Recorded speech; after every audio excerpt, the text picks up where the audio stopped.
Hi. I've read that book at school. It's called One Life Too Many and it was written by Evelyn Cook in 2017. The book is about a 17-year-old girl who lives in a small town in Michigan.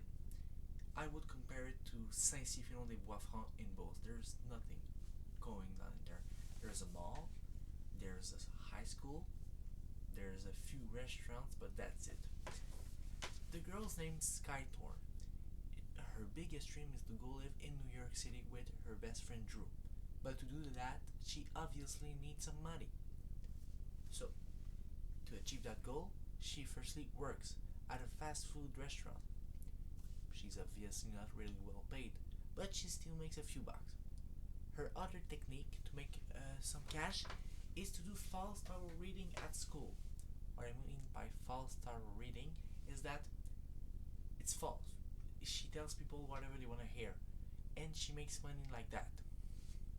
She can make those tarot readings because apparently her grandma had psychic abilities, like everything with spirits and visions.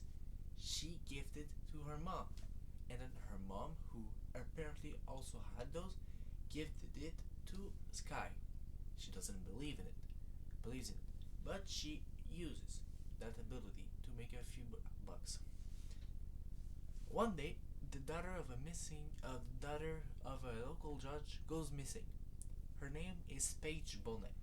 She's the daughter of a local judge, but she's also a student that goes to the same high school as Sky. Now that's a spoiler alert.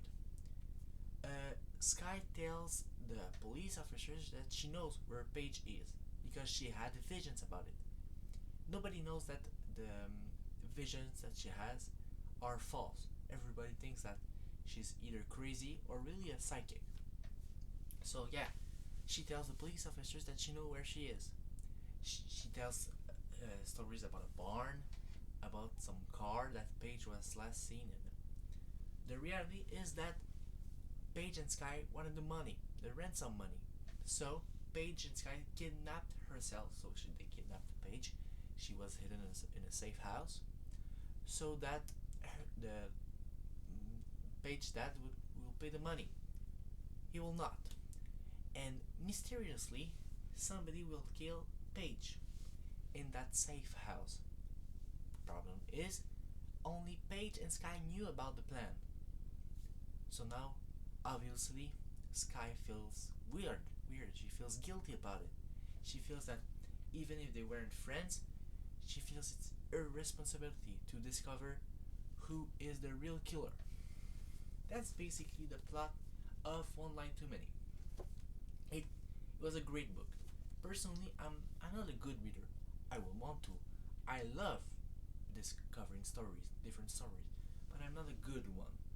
I listened to it while reading it, and I must say it was really great. I could really imagine the story and visualize it in my head. I feel like it could be easily adapted in theater. It's a developed story, there's details going on, there's everything that you need to make a real story.